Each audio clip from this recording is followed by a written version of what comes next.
Just when I thought I'd escaped my family's never-ending chaos, my mom's urgent call about my sister's wedding seating ignited the fuse. One snide group chat message later, I snapped and vowed I was done playing peacemaker. Now everyone's asking, AITA?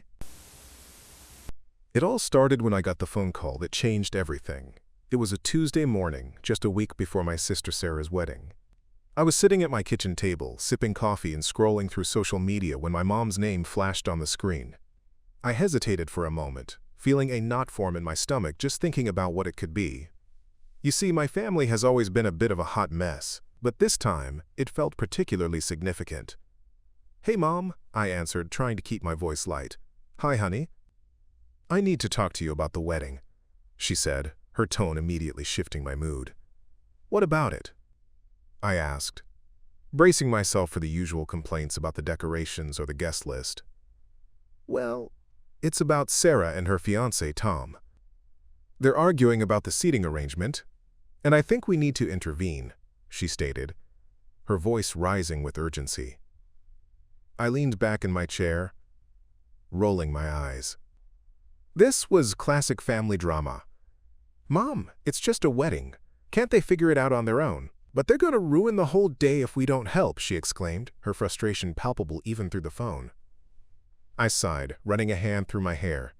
Maybe it's not our place to intervene. They're adults, after all.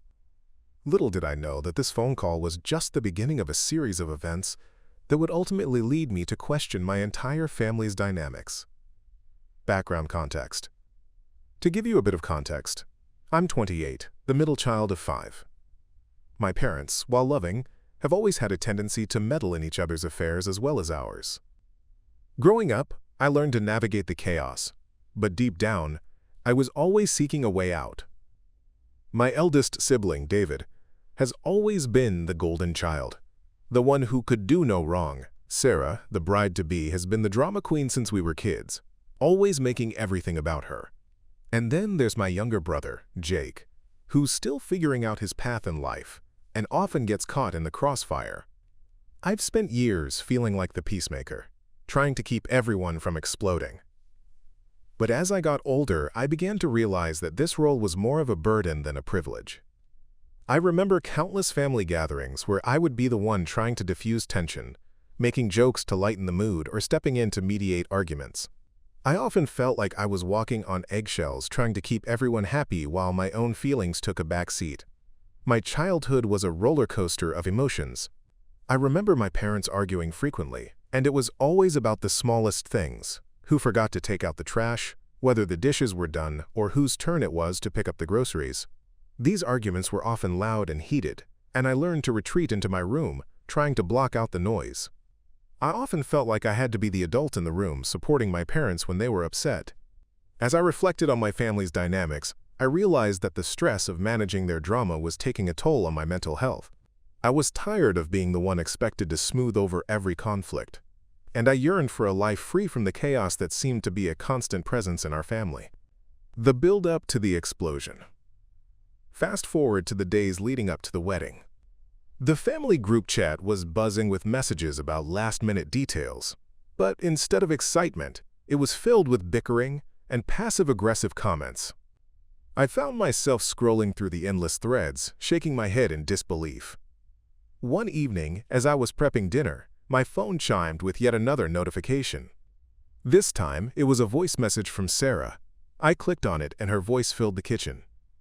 "Hey guys, I need everyone to wear something specific for the wedding. I'm thinking all black, because it's elegant and classy. I hope you all understand." I froze, knife poised midair. "All black? Is she serious?" I muttered to myself. Moments later, my phone exploded with reactions. David was the first to respond, "What if I'm not comfortable wearing black?" Followed by Jake, who simply said, "Can't I just wear what I want?" It was at that moment I snapped. I fired off a message in the group chat. "Guys, can we just focus on what actually matters? It's her wedding, but we don't need to make this a fashion show." The silence that followed was deafening. Then, my mom chimed in, "Let's not add fuel to the fire. We should all just agree to what Sarah wants." And that's when it hit me. They were never going to change. My family was stuck in this never-ending cycle of drama, and I was exhausted from trying to mediate. The confrontation. The day of the wedding arrived, and I could feel the tension hanging in the air like a thick fog. Everyone was on edge, and as I arrived at the venue, I was greeted by the sight of Sarah, radiant in her white gown but with a furrowed brow.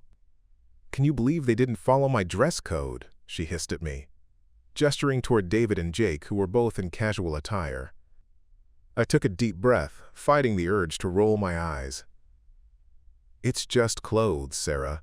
They're here to support you, not to follow your every whim." Her eyes narrowed. "You don't get it.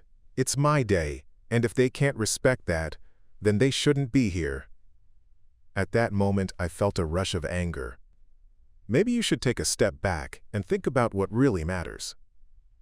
This day is about love, not control. I snapped back, surprising both her and myself.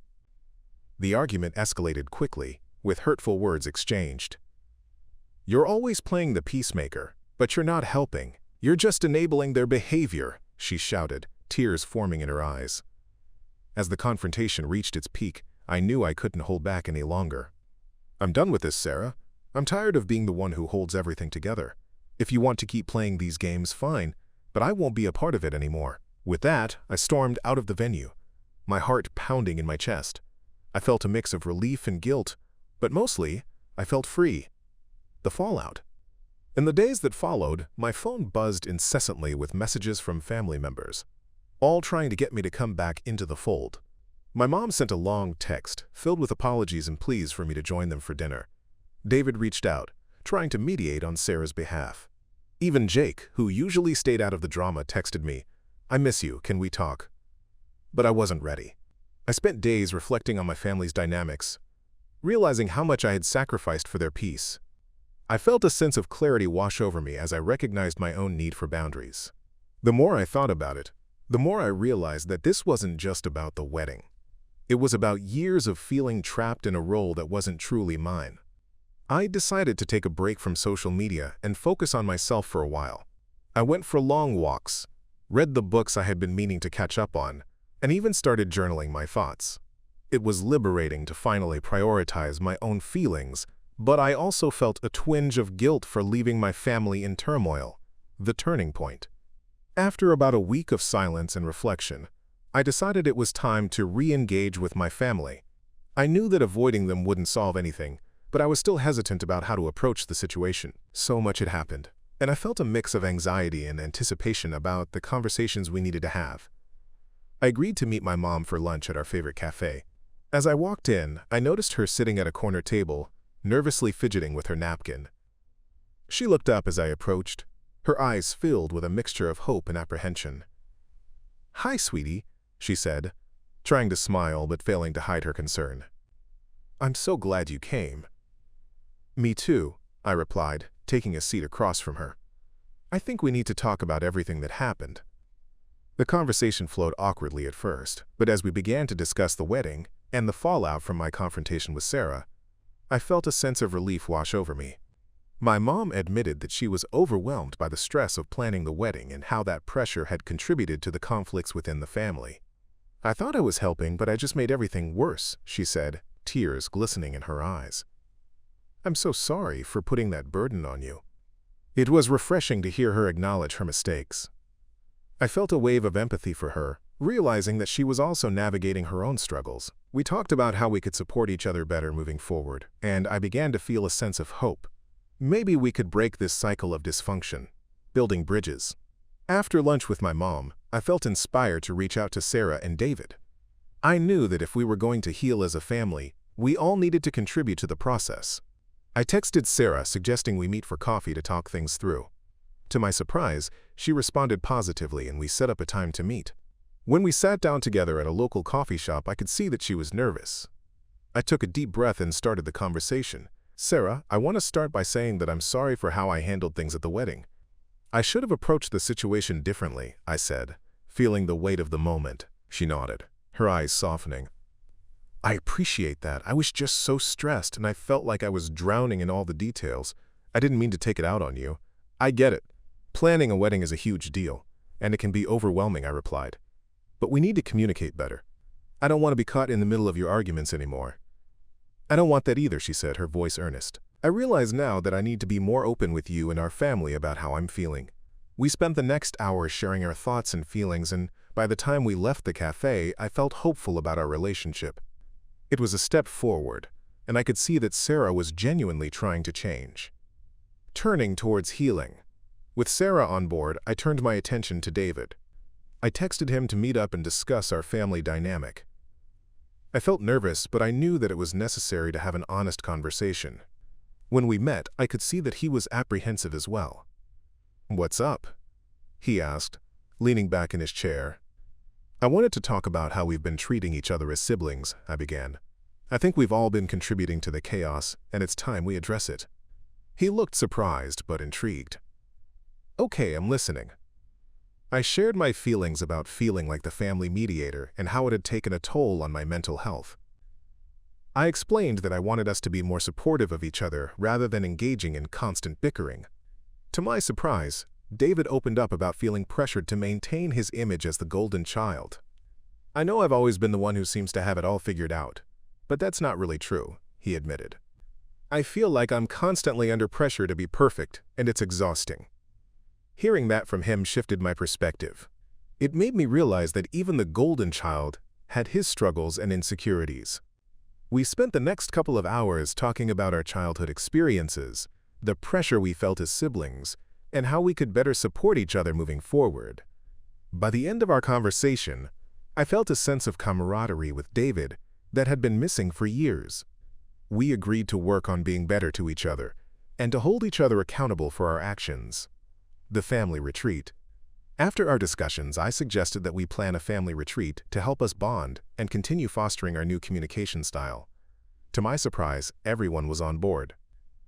We decided to rent a cabin in the mountains for a weekend, hoping that some time away from our daily lives would help us reconnect. When we arrived at the cabin, I felt a mix of excitement and anxiety. The scenery was beautiful, surrounded by tall pines and a serene lake. I hoped that this environment would help us relax and let go of the tensions that had plagued us for so long. As we settled into the cabin, I could feel the mood shifting. We spent the first evening cooking dinner together, laughing and sharing stories. I watched as Sarah and Jake playfully teased each other, and for the first time in a long time, it felt like we were a family again. The first night's bonding asterisk. After dinner, we gathered around the fire pit outside. The sun was setting, casting a warm glow over the scene. I could see everyone's faces illuminated by the flames, and I felt a sense of peace wash over me. We roasted marshmallows and made s'mores, reminiscing about our childhood adventures. At one point, David started sharing a funny story about the time we all went camping as kids and ended up lost in the woods. We laughed until our sides hurt, and I could feel the weight of past conflicts lifting.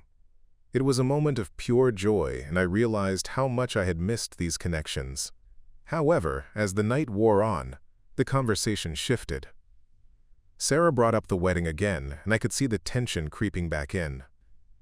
"I just want everything to be perfect," she said, her voice tight. "But it feels like no one understands how important this is to me."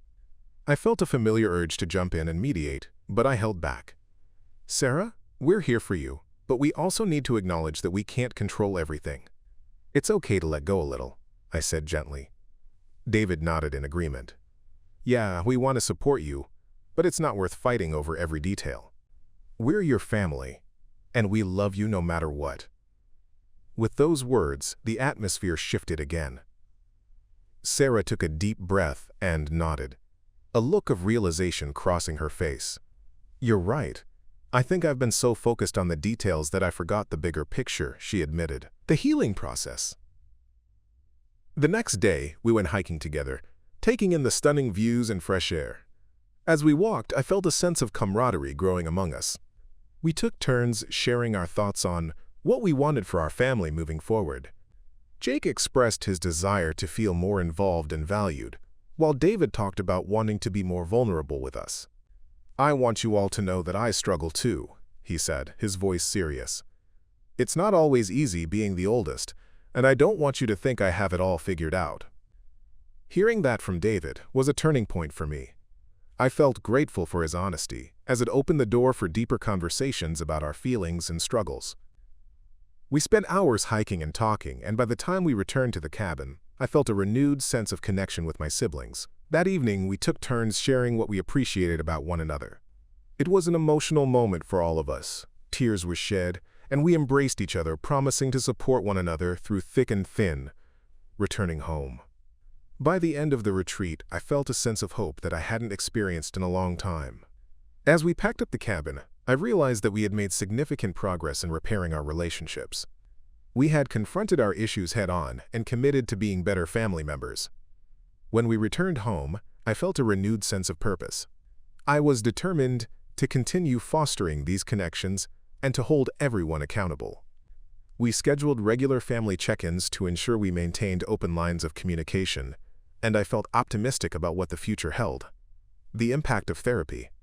I also continued my therapy sessions, finding a safe space to explore my feelings and navigate the complexities of my family dynamics. My therapist helped me recognize the importance of self-care and encouraged me to pursue my passions outside of family obligations.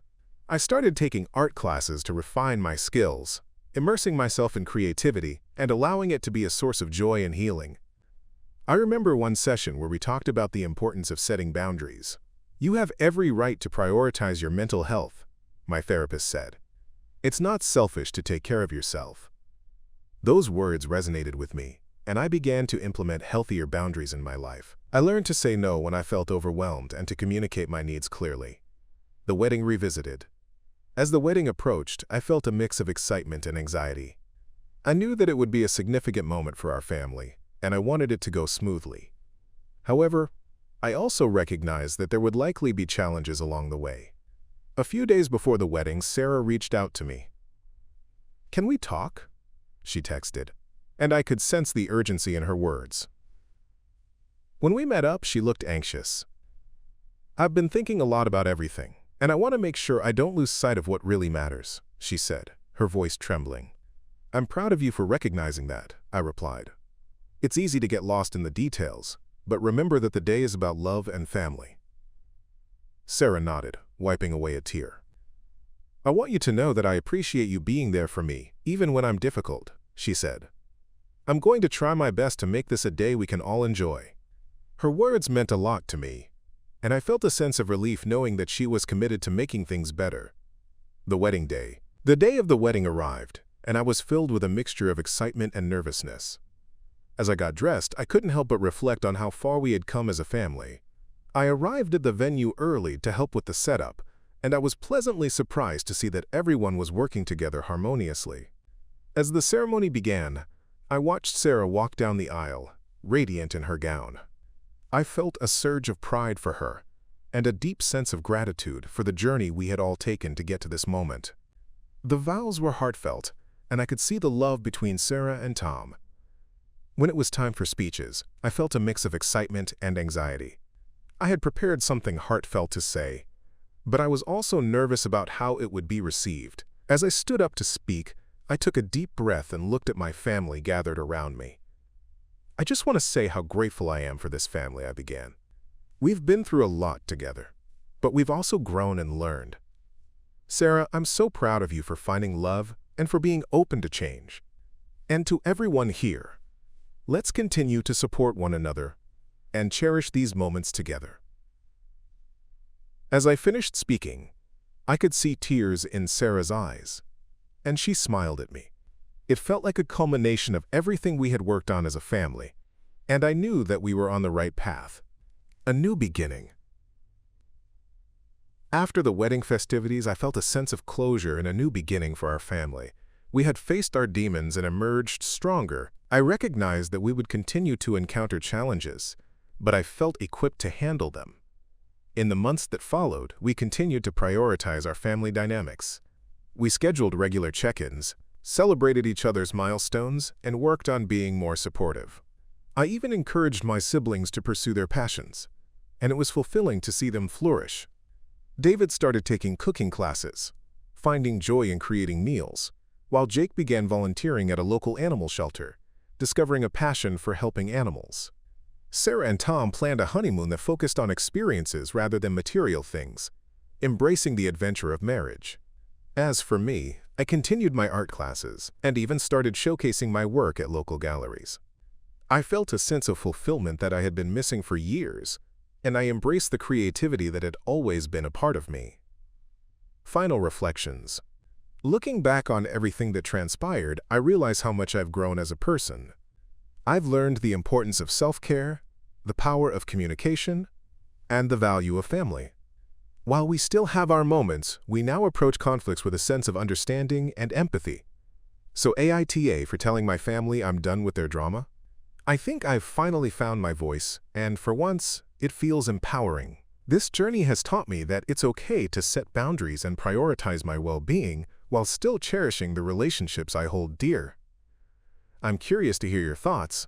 How do you navigate family drama? Do you think I handled this correctly, or am I still in the wrong? Thanks for reading. Update. A month later. After the wedding, I felt like a weight had been lifted off my shoulders.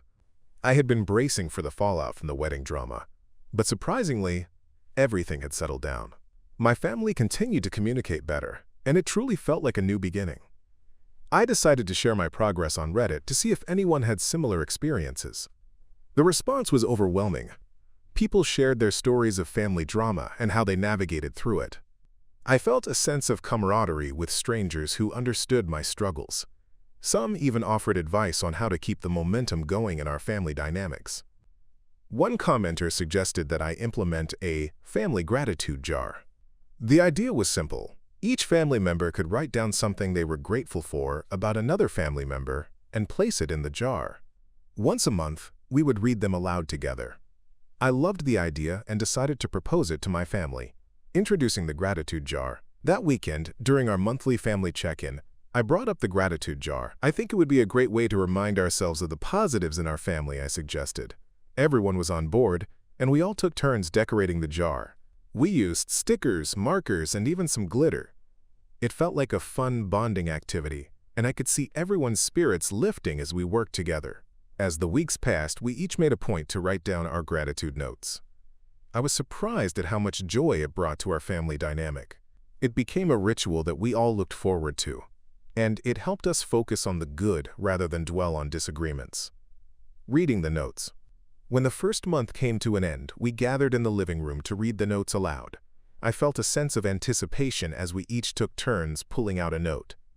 The first note I read was from Jake. "I'm grateful for Sarah because she always makes me laugh." Sarah beamed, and I noticed the tension between them had dissipated significantly. The next note was from David. "I'm grateful for Mom because she always supports us, even when things get tough." My mom's eyes glistened with tears, and she smiled at David, clearly touched by his sincerity. As we continued reading, I felt a warmth enveloping the room. Each note reminded us of why we loved each other and why we were committed to strengthening our family bonds.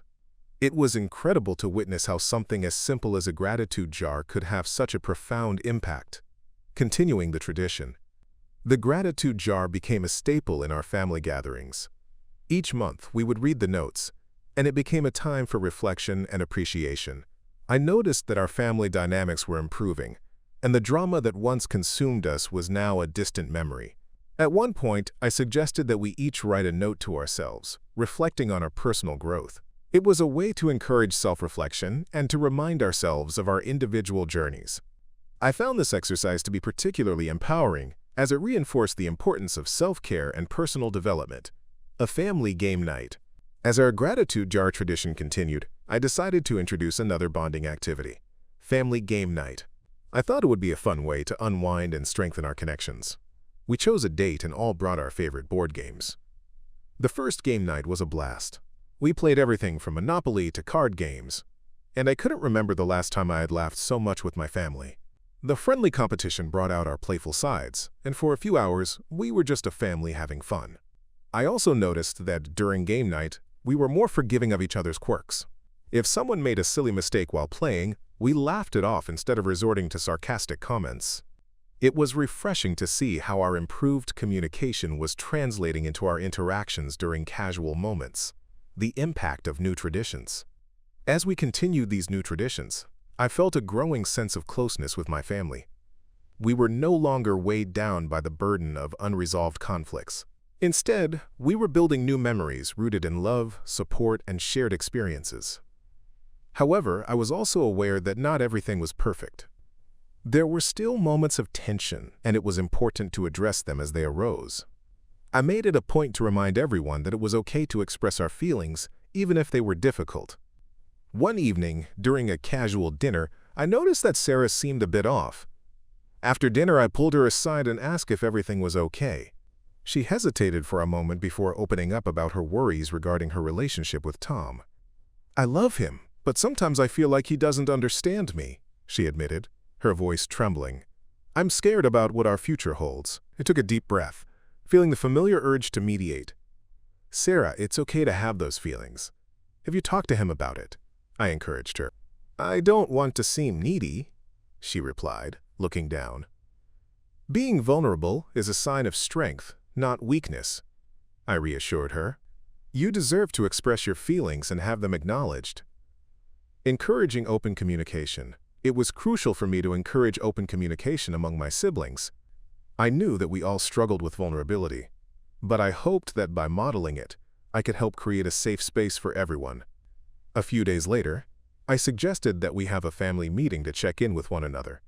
I wanted to ensure that everyone felt heard and supported. As we sat down together, I encouraged each person to share any concerns or feelings they had. Jake spoke up first. "I've been feeling a bit left out lately. I love hearing about everyone's lives, but sometimes I feel like I don't fit in," he admitted, his voice barely above a whisper. David quickly chimed in. "We're all here for you, man. You are a vital part of this family. We want to hear what you have to say." Encouraged by David's response, Jake continued. "I appreciate that. I guess I just need to feel more involved." As we went around the room, I felt a sense of relief wash over me. Open communication was becoming our new norm, and I knew that it would lead to stronger bonds and a healthier family dynamic. Finding balance. As the months went by, I continued to work on balancing my own needs with the needs of my family. While I was committed to fostering our relationships, I recognized the importance of maintaining my personal boundaries. I began to prioritize my self-care routines, ensuring that I was taking time for myself amidst the family activities. I started attending yoga classes and meditating regularly. It became a practice that helped me manage stress and maintain my focus. I also began journaling more frequently, jotting down my thoughts and feelings to process them effectively. The combination of self-care and family bonding created a sense of harmony in my life. I was learning to be present in the moment, both for myself and for my family. The next family gathering. As the holidays approached, we planned a family gathering to celebrate Thanksgiving. I was excited to put into practice everything we had learned over the past few months. I suggested that we each bring a dish that represented our personal growth throughout the year. On the day of the gathering, the aroma of delicious food filled the air. I was impressed by the variety of dishes everyone had prepared. David brought a gourmet pasta dish, Sarah made a beautiful salad, and Jake whipped up a dessert that he had learned to bake in his cooking class. As we sat down to eat, I felt a sense of gratitude wash over me. We had come a long way from the chaotic family dynamics that once defined us. Each dish represented not only our culinary skills but also our commitment to supporting one another. Before we started eating, I suggested we share what we were grateful for. One by one, we took turns expressing our appreciation for one another. It was touching to hear the heartfelt sentiments, and I felt a sense of warmth enveloping the room. Reflections on growth. As the year progressed, I reflected on how far we had come as a family. We had faced our challenges, learned to communicate openly, and built new traditions that brought us closer together. Our gratitude jar continued to be a source of joy and reflection, reminding us of the love we shared. However, I also knew that healing was an ongoing journey. There would always be bumps in the road, but I felt more equipped to handle them. I had learned to prioritize my own mental health while fostering healthy relationships with my family. Final thoughts. As I sit here writing this, I can't help but feel a sense of pride in how our family has transformed. We've learned to navigate our drama with grace and understanding, and I truly believe we've emerged stronger. So, AITA for telling my family I'm done with their drama? I think I've finally found my voice, and for once, It feels empowering. This journey has taught me that it's okay to set boundaries and prioritize my well-being while still cherishing the relationships I hold dear. I'm curious to hear your thoughts.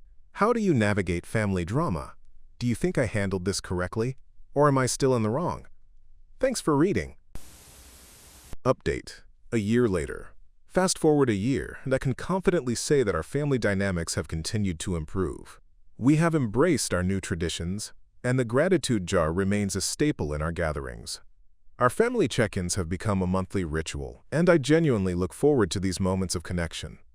It's comforting to know that we have created a safe space for one another, where we can express our feelings without fear of judgment. During the past year, I've also pursued my art more seriously. I joined a local art collective, which has allowed me to showcase my work and connect with others in the creative community. The support I've received from my family has been incredible. They've attended my exhibitions and cheered me on as I've explored new artistic avenues. At our last family gathering, I displayed some of my artwork, and it was heartwarming to see their reactions. They were genuinely proud of me, and it reinforced the importance of pursuing our passions while supporting one another. The importance of continued growth. As I reflect on this journey, I realize that growth is an ongoing process. I've learned that it's essential to continue nurturing my relationships while also taking time for self-discovery. I've started volunteering at a local community center, using my creative skills to teach art classes to kids. It's a fulfilling experience that has allowed me to give back to the community while also finding joy in sharing my passion with others. Our family has also made a conscious effort to celebrate each other's successes. Whether it's a new job, a personal accomplishment, or even a small milestone, we take the time to acknowledge and celebrate each other.